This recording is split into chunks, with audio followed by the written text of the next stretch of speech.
Rise and shine, Mr. Freeman. Rise and shine.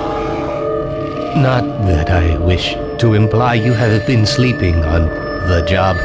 No one is more deserving of a rest, and all the effort in the world would have gone to waste until... well, let's just say your hour has come again.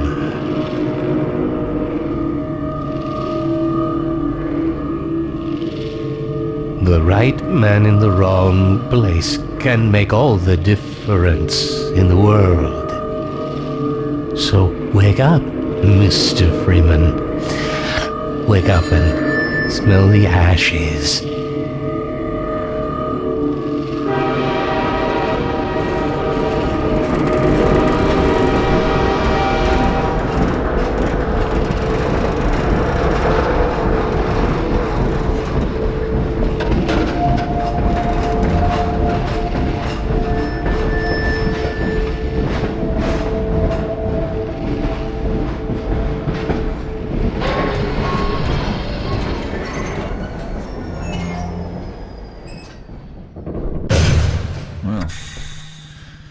End of the line. Welcome. I'm Gabe Newell, and welcome back to Half-Life 2. It's been a long 20 years since its release. In this anniversary update, we've tried to respond to as many of the community's requests as possible. And while this might not be the absolute #1 request from fans, I often hear how much people would like a commentary mode, so we're excited to finally make that happen.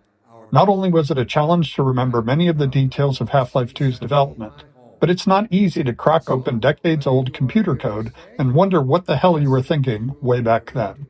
Along with the dev commentary, we've cleaned up a bunch of old bugs and tried to leave things in better shape than we found them. And at least this time, we had the luxury of knowing how things turned out in the end. To listen to a commentary node, put your crosshair over the floating commentary symbol and press your use key. To stop a commentary node, put your crosshair over the rotating node and press the use key again. And please let me know what you think. You can reach me at gaben@valvesoftware.com. Thanks, and have fun.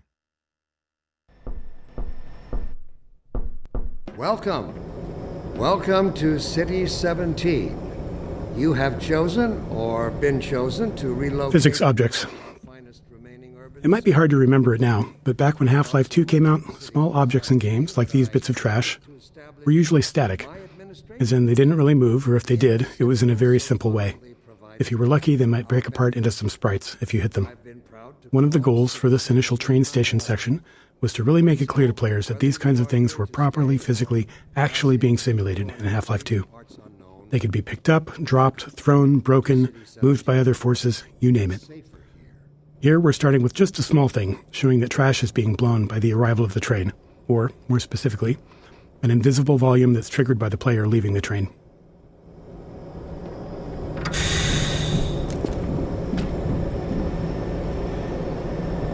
Train station. The beginning of a Half-Life game has a big job to do. We have to introduce players to a new world while teaching them how to interact with it. Players need to quickly grasp what's happening, who the key players are, what threats they face, and how they fit into it all. Above all else, it has to be as fun and interactive as possible. Nailing this takes a lot of iteration and playtesting, especially on the small moments that make up a bigger picture of the game. In this section, we'll highlight some key moments, game design problems, and a few playtests where things didn't quite go as planned. Our benefactors.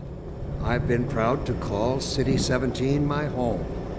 Metro Cop shoving citizens. We've only walked a few feet and we're already got problems to solve. We're introducing the Metro Cop, an enemy that eventually we're going to ask players to kill, and giving you a glimpse of the world they're stepping into. It's a simple, clear moment that shows the relationships between the Metro Cops and citizens, and by extension, the player. At the same time, we decided to reinforce the existence of the core physics simulation, showing the way in which NPCs can casually interact with objects in the world. Seeing something like a suitcase knock into another and dislodge was pretty novel back then. These moments at the train station, where we combined multiple goals, were the most successful. They felt natural, like the game wasn't pausing just to teach you a lesson. Welcome. Welcome to City 17. Sweeping Vortigaunt. Another key moment of storytelling, and another nod to the physics system. Here we're showing how Vortigaunts fit into this new world, which is a big shift from their Half-Life 1 role as enemies. Like so many moments in Train Station, the Sweeping Vortigaunt came from our constant hunt for ways to show characters interacting naturally with a physics system.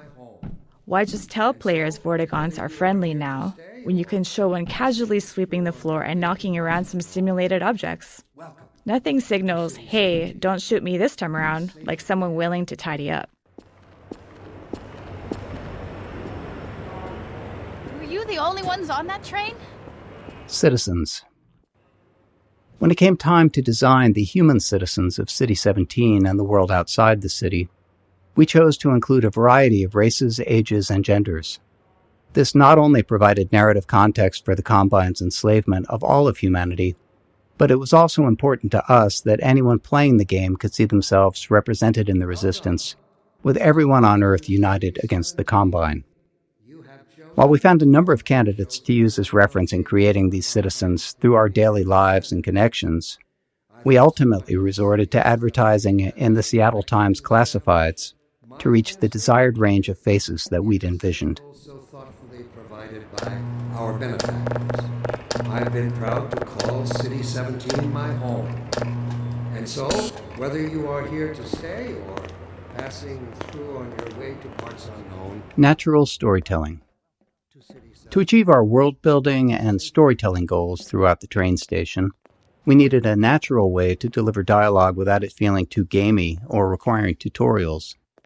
We noticed players often approached NPCs to get a closer look, so we turned that into an opportunity for the NPCs to acknowledge the player and deliver their lines. This kept interactions low-key, which was essential since the citizens aren't exactly too cheerful or lively. The simplicity of this approach also aligned with one of Half-Life's core storytelling goals, making the narrative responsive to the player's interest. Some players want to dig into every detail, while others just want to know what to do next. Giving players control over how much story they want to engage with, without it blocking progress, is a goal we always try to maintain in a Half-Life game. Plus, the less complicated a feature is to implement, the more of it we can include. And so, whether you are... Early tech planning. Shipping a game always teaches us a lot. We finally get to find out which choices we made were good ones, and which were ones we should do differently next time. So after Half-Life 1, when we sat down to start thinking about what kind of sequel we could build, we had all kinds of player feedback to digest. From it, we tried to build a master list of things that Half-Life 2 was going to focus on. We didn't try to design a specific player experience. Instead, we found it more useful to approach the question from a technological standpoint. Black Mesa's security guards and scientists had worked well. What could we do if we pushed it really, really hard on characters? We liked our interactive storytelling. What could we build that would allow us to do even more of it, and a greater variety? The exploration and interaction with the Black Mesa was compelling to players. Maybe a physics system would allow us to take that further. In all these areas, we tried to imagine the best version of it could look like years in the future, and back solve from that a set of technological steps that might get us there. I've been proud to call City 17 my home. And so, whether you are here to stay or passing through on Storytelling. Creating a sense of immersion was a core principle in our approach to Half-Life 1's storytelling, and it led us to the self-imposed constraints of never, or at least very rarely, taking control away from the player and of keeping the player's avatar silent. These limitations made storytelling more challenging at times, but we felt it was important to stay with them for Half-Life 2. Our hope was that by maintaining these principles, we'd push ourselves to explore deeper, more interactive storytelling. Welcome. Welcome to City 17. You have chosen, or been chosen, to relocate to one of our finest remaining urban centers. I thought so much of City 17 that I elected to establish my administration here, in the Citadel so thoughtfully provided by our benefactors. This must be a mistake. I gotta stand. Characters. In Half-Life 1, security guards and scientists could best be described as archetypes, not individuals. They were abstractions of characters that matched the visual fidelity we could achieve at the time. But as our technology improved with Half-Life 2, we saw an opportunity to move beyond abstractions. The increased visual fidelity of the character models, combined with improvements in animation, made us believe we could focus on creating individual characters, people you would actually care about. We allowed ourselves to write real dialogue and have characters deliver it in a way that felt realistic enough for players to not think about them as pawns in a video game, and hopefully propel our narrative forward.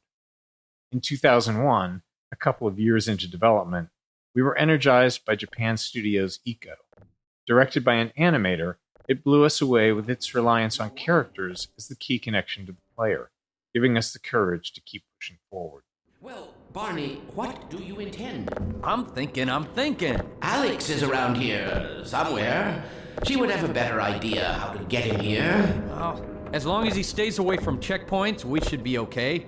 Listen, I gotta go, Doc. We're taking enough chances as it is. Very well. And, Gordon, good to see you. Okay, Gordon. You're gonna have to make your own way to Dr. Kleiner's lab.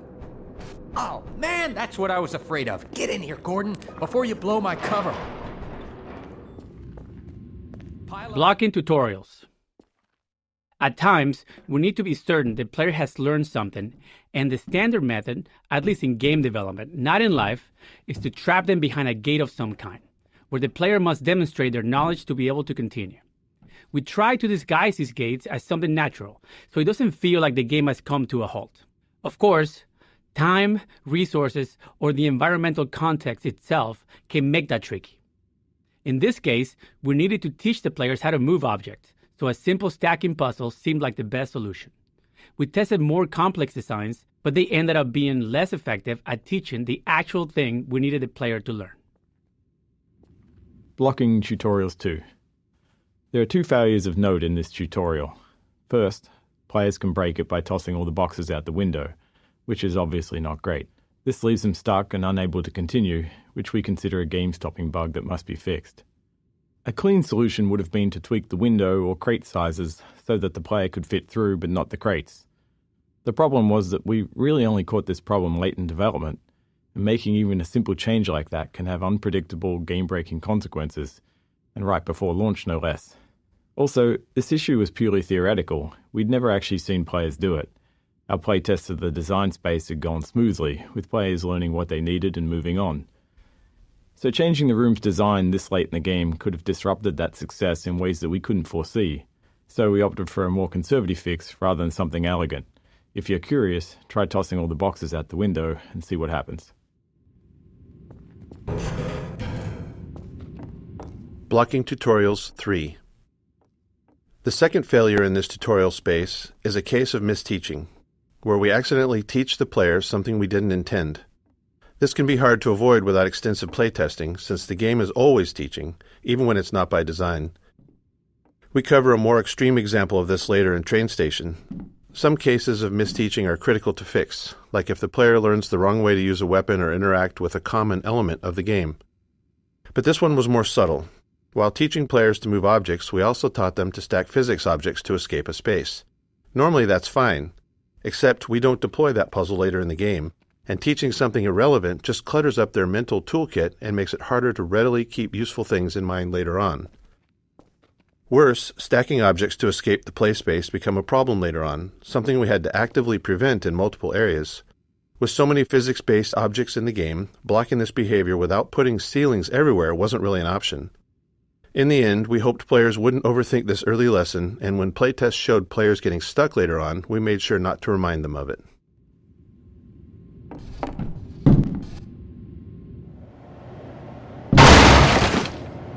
Fall damage. Teaching players how to do things is an essential thing for the game to do, But for them to make confident decisions, they also need to understand the more subtle rules. This small moment covers two of those. First, it shows how far the player can fall without taking damage. Second, it introduces a bit of the game's vocabulary, how the game will communicate with them. Players often worry about taking fall damage, but they also worry about taking a step that they can't take back. So here, a welcoming crate to land on signals that dropping down is safe and it's the way forward. And when the crate breaks, it reinforces the physics simulation, and is likely the first time players will see that larger objects can be broken apart.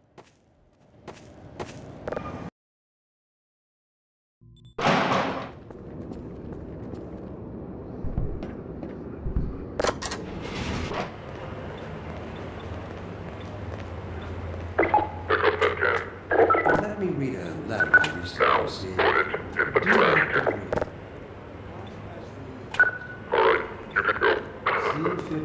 Pick up that can. Contextualizing tutorials, creating a story scenario in which they happen, lets us do more than just stop the game to teach players something. We get to add narrative value to the moment. Here, teaching the player how to throw objects is combined with a narrative setup that gives them a choice in how to respond. After watching the Metro cops casually abuse citizens, it felt right to put the player in a similar position next. If they had opinions on how the citizens should have reacted, now they get to express them. Playtesting showed most players either complied or refused the request to pick up the can, but some tried to avoid the confrontation entirely. Others would comply initially, then retaliate after feeling humiliated.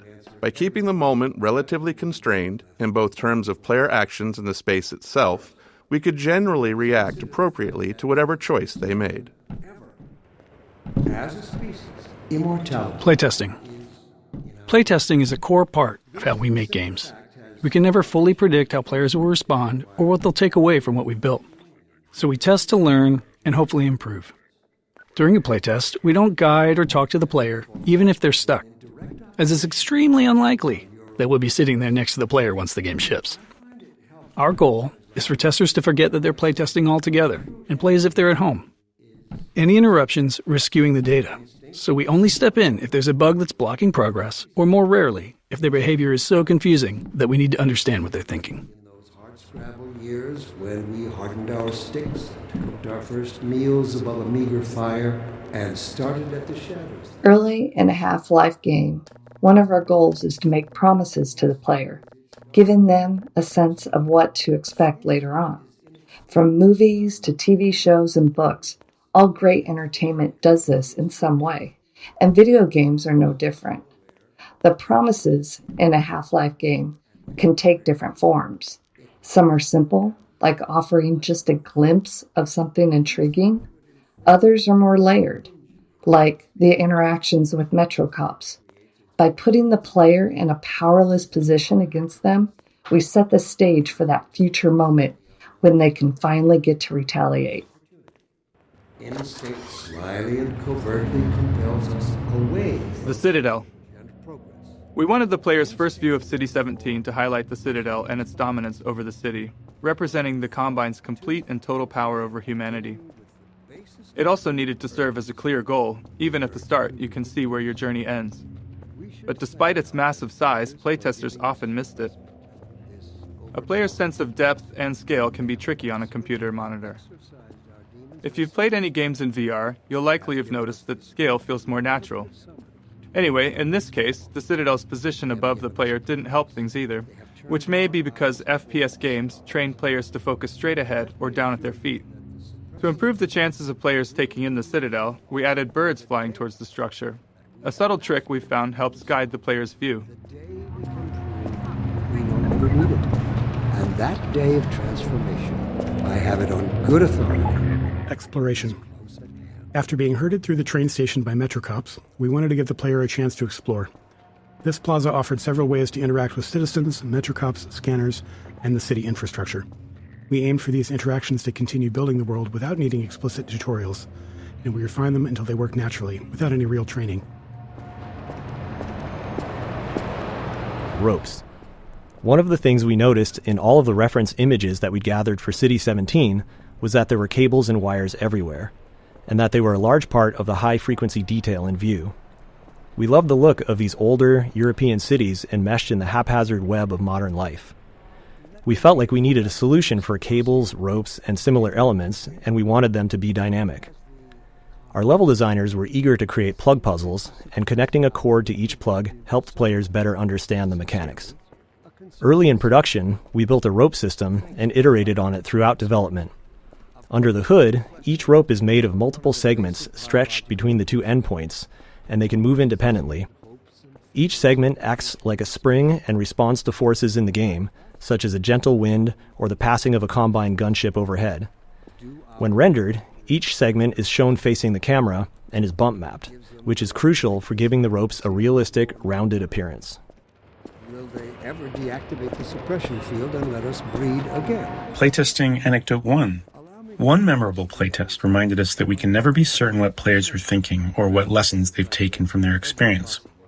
This tester, after playing from the start and stuck trying to open a door, spent several minutes going back and forth between the game and the keyboard settings. When we asked what they were looking for, they said they were searching for the inventory controls, thinking they could use an item they'd picked up earlier to unlock the door. While we'd seen them collect and drop several physics objects, they'd misunderstood what was happening. The tester believed that pressing the use key while holding an object moved it into an inventory because the item dropped straight down. We knew it was just gravity, but their assumption wasn't crazy. Some adventure games of that era did slide items into an invisible inventory that way. We explained there was no inventory, and the playtest continued. Later, we considered whether we needed to address this, but since no other playtesters had the same confusion, and all of our potential solutions were more heavy-handed than necessary, we decided it was an outlier that was okay to remain unaddressed. It served as a good reminder, though, of how even the most subtle, overlooked details can mislead a player. Strider. This simple moment is a promise that you'll encounter this enormous thing later in the game. Even an uncomplicated scene such as this really does require a lot of playtesting and iteration because of Half-Life's goal of not taking control away from the player. As you can imagine, it takes a lot of small tweaks to ensure that as many players as possible are looking at the right place at the right time here. The street layout and the Metrocop scene are all set to guide the player's gaze, perfectly framing the Strider when it appears. Early game exploration. Up until this plaza, the player likely hasn't had to think much about their path, as it's been clear and straightforward. But here, we wanted to encourage exploration, which meant making the way forward less obvious, which can produce a feeling of being lost or, worse, confused, as you might expect. These kinds of shifts can be tough, especially early in the game, when the player is still learning the game's guidance cues. Here, it's further complicated by force-fielded checkpoints, which allow NPC citizens to move through, but restrict the player, leading many playtesters to believe that there was a way to bypass them. Ultimately, it was extensive testing that helped us find the right visibility for the alley forward, using lighting, layout, and a wooden crate, an object players have already used as a sign they're headed in the right direction, all to subtly guide them forward.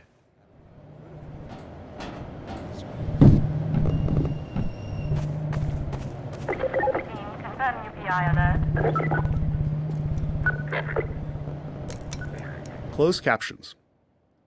During Half-Life 2 development, we were approached by folks interested in accessibility who encouraged us to go beyond the subtitle system we had built for Half-Life 1. They requested a full-featured closed captioning system to capture all game sounds, not just dialogue.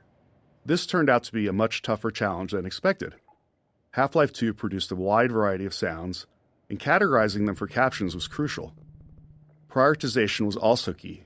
Dialogue needed to stand out, and it had to be clear who was speaking. Ambient sounds, like distant combat, were important for setting the mood in some levels, but less so if there was an enemy shooting nearby. Our level designers also often reuse sounds in different contexts, so sound might require captioning in one area, but not in another. Ultimately, every sound in the game ended up with its own caption data, formatted almost like a small version of HTML, giving us control over the visual style of each caption. As with the audio files, the caption data was too large to keep in memory, so we built an asynchronous caching system to handle it efficiently.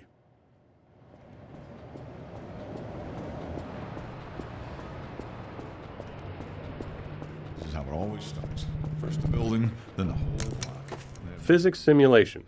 Even though we began Half-Life 2 with a functional third-party physics simulation, it still took us years of additional work both on the simulation itself and its integration into the game until we felt like we could meet our designers' ambitions. Maintaining a shippable level of quality and performance was something we knew would be a challenge along the way, but the more subtle issue was actually figuring out what to simulate and to what extent. We can't simulate everything, and even if we could, there are game design reasons why the experience is better when we don't.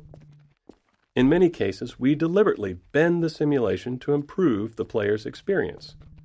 These adjustments usually go unnoticed because they align with player intentions. For example, we disable collisions between the player and large objects to let them turn in narrow spaces. Or we tweak the Combine rifle's alternate fire to gently guide the Combine ball toward enemies, making it more effective. Crate Baby. This small baby doll has a long legacy. During the long months of internal testing, some of the team turned it into a challenge, a way to make the 47th playthrough of a game a bit more fun. They'd place the doll inside of a nearby blue crate and see how far they could carry it throughout the game. After Half-Life 2 launched, the community started carrying Crate Baby as well, adding their own stories and rules to the mix. A few years later, while working on Episode 2, this was the inspiration for the Little Rocket Man achievement, where players had to carry a garden gnome dubbed Gnome Chomsky throughout the entire episode. Chomsky even made a comeback for Left 4 Dead 2 in the Garden Gnome achievement, where players had to carry him through the Dark Carnival campaign. These kind of interactions with players are some of the most rewarding parts of game development. We design games with theories in mind, but you never really know where things are going until players get their hands on it. Physics Simulation 2.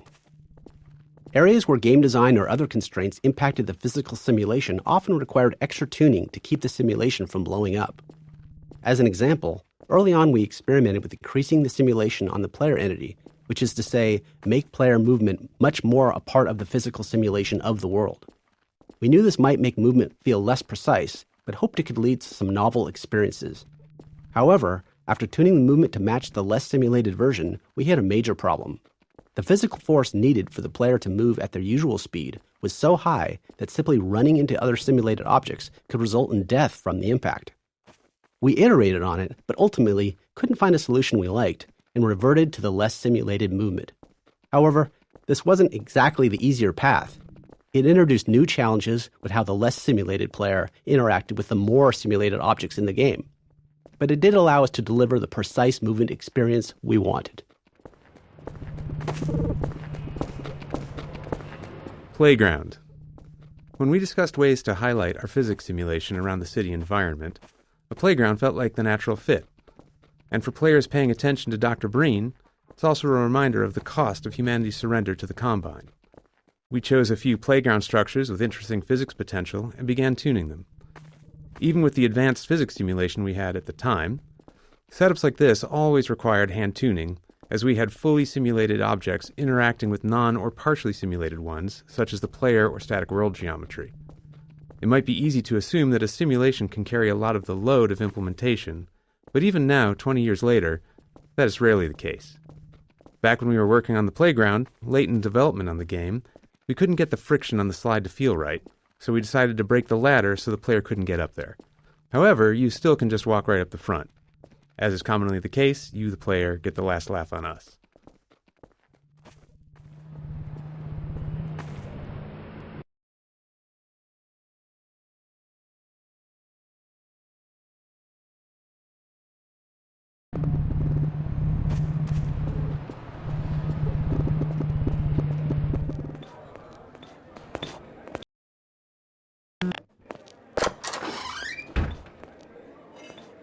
Materials and shaders. Half-Life 2 came out in the midst of a significant shift in 3D graphics, where the industry moved from textures to materials and shaders. In Half-Life 1, every surface had a texture, essentially an image wrapped onto the polygons of the surface. But by Half-Life 2, just 5 years later, every surface had both a material and a shader. The shader was a lump of code that customized how the surface was rendered. The material defined properties for how the surface behaved physically and how it responded to gameplay features. It also held references to textures and other parameters for the shader to use for rendering.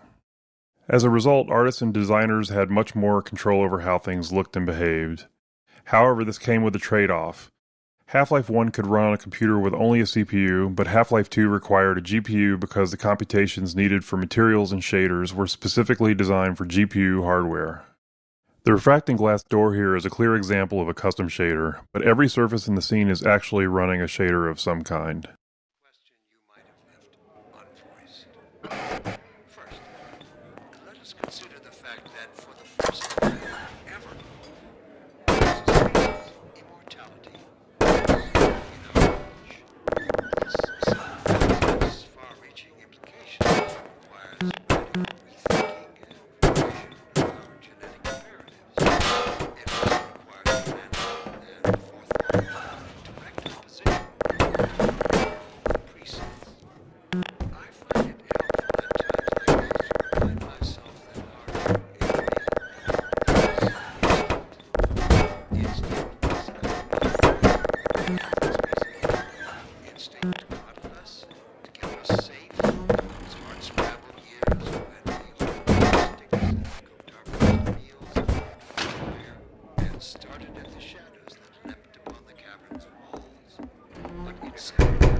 Cube maps.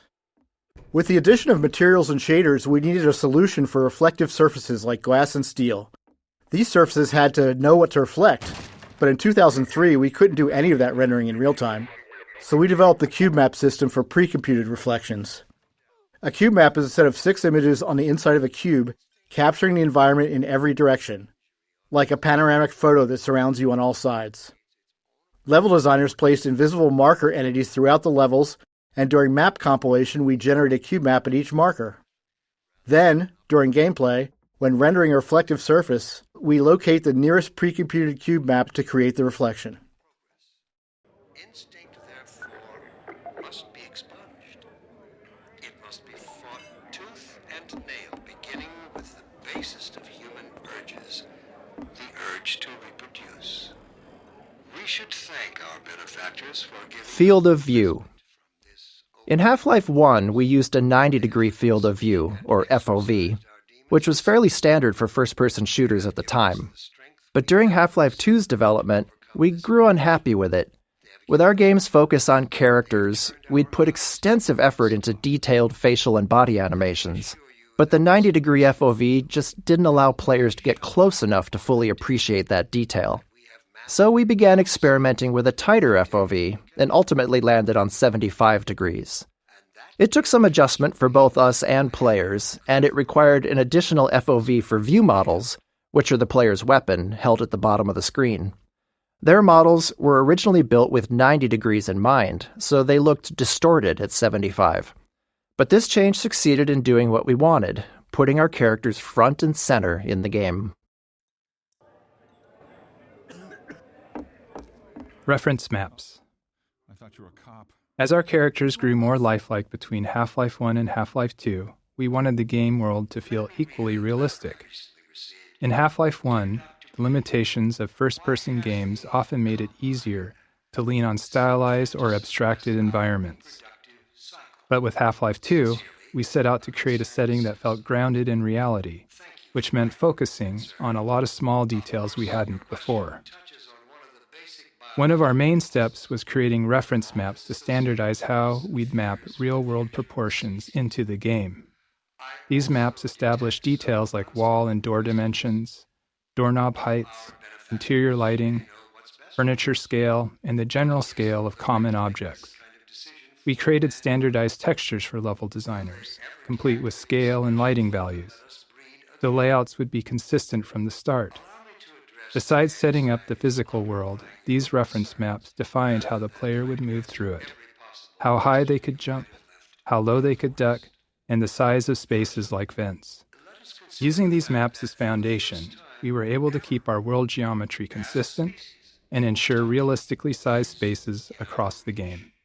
This simple fact has far-reaching implications. It requires radical rethinking of the vision of our genetic imperatives. I can't take it anymore. He's gonna be okay. Missing material. Early on in developing our low-level graphics code, We realized it would be difficult to spot polygons that weren't rendering due to a missing texture. When this happened, you typically just see black where the polygon should be, which could easily go unnoticed in darker scenes. To catch this bug more reliably, we created an error texture that would be visually unmistakable and generated automatically whenever a texture failed to load. This gave rise to the now iconic purple and black checkerboard texture, which has since taken on a life of its own well beyond Half-Life 2. Superstition.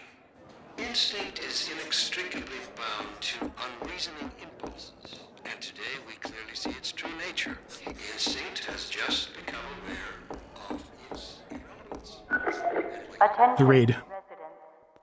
The section ahead, where the Metro cops raid the apartment while the player is inside, took a lot of iteration to get right. Generally, we design Half-Life to let players set their own pace, since people move through the game in a variety of ways. Some players run, ignoring anything that doesn't seem like a threat, while others methodically poke at everything. So, whenever we need to force a specific pace, it's always a challenge to ensure players perceive that pace and naturally play along. Since this is the first time we do this, we had to put in a lot of work to make it clear to the player that they needed to move quickly, and there's no time for exploration here.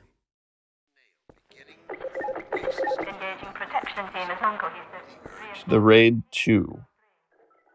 In addition to making sure the player felt the pressure to move forward, we had to ensure the raid itself was foolproof.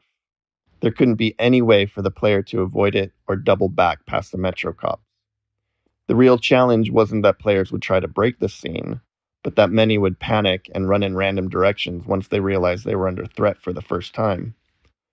This moment requires a delicate balance. We wanted a heart-pounding escape, the sense of real danger, but we wanted players to make it through on their first try and feel like they escaped by the skin of their teeth. To achieve this, we kept the path ahead clear and reminiscent to the one they had just taken through the previous floor. A series of carefully placed triggers controls the threats appearing ahead and behind, maintaining the pressure while still giving players enough time to stay ahead of their pursuers. Hey, you! In here! Head for the roof. There's no time to lose. Attention, residents. This block contains potential civil infection. Info. Cooperate. Assemble. Get in here, quick! Attention, residents.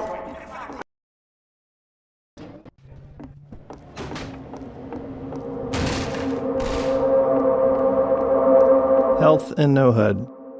The rooftop chase sequence posed a unique design challenge. We didn't want it to be a true gameplay obstacle, and our best case was for players to make it through on their first try. But we still wanted to create the sense of real danger, where players felt legitimately threatened if they didn't keep moving. The challenge was that without the HEV suit, players don't technically have a heads-up display or HUD, which means no way to show damage or remaining health. After some experimenting, we created a special health system for this section, using a red glow around the screen to indicate damage. Players reacted as we hoped, taking it as a sign to keep moving, and the chase unfolded as intended. To top it off, we made health regenerate quickly so the glow wouldn't linger, reinforcing to players that running was indeed the right choice, and ensuring players weren't taken down by a stray bullet at the end just because they dawdled or hesitated earlier on. Playtesting Anecdote 2. In the upcoming section, we needed the player to be knocked down so Alex could save them. With limited time and resources, we simplified the encounter as much as possible, reusing existing systems and letting it play out like a normal combat sequence, with a custom event triggered when the player died. After a few playtests to fine-tune the timing, we moved on. But as we got close to shipping, we encountered a problem with a playtester who quick-saved constantly and immediately hit quick-load whenever they thought they'd failed. When a Metro cop hit them, they quick-loaded before Alex could step in, repeating this more than 10 times before we asked them to stop. At this stage of development, in the final bug-fixing phase, we had to limit ourselves to fixing only game-breaking issues, since even small changes could risk breaking something more important. Knowing this was a rare edge case, because most players had no trouble, we made a few conservative changes. We shortened the delay between the knockdown and Alex's first line, and changed the fade-out color to white instead of black, which wasn't ultimately that useful since players hadn't died enough yet to associate black with death. We considered disabling quick load for the few seconds that the scene plays out, but we were worried that could introduce a bug where quick load became disabled permanently.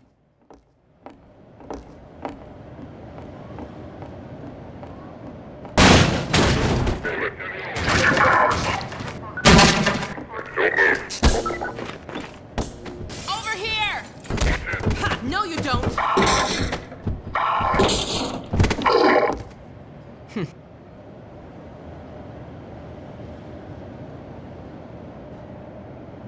Dr. Freeman, I presume.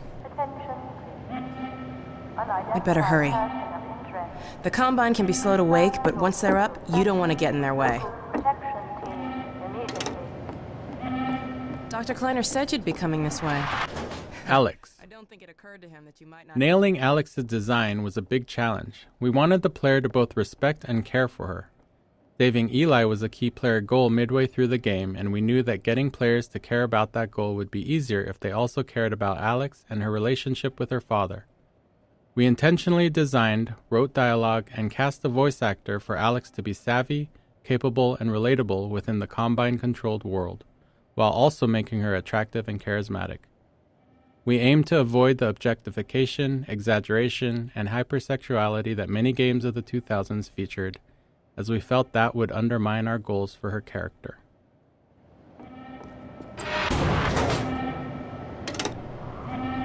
I'm Alex Vance. My father worked with you back in Black Mesa. I'm sure you don't remember me, though. Man, a few words, aren't you? NPCs on elevators. We often spend a significant amount of time solving problems that players might not even notice. Many of these are subtle design challenges, while others stem from multiple systems interacting with each other. For example, getting non-player characters to ride in elevators posed a complex problem because it involved various systems, NPC AI decision-making, navigation planning, and movement simulation, to name a few. Additionally, the elevator itself had its own simulation requirements unrelated to NPCs.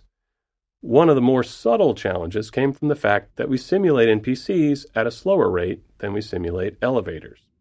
This meant that NPCs on a descending elevator would simulate to make sure they were properly standing on the elevator, and then the elevator would simulate a few times, each time moving further down the elevator shaft, subtly leaving the NPC behind.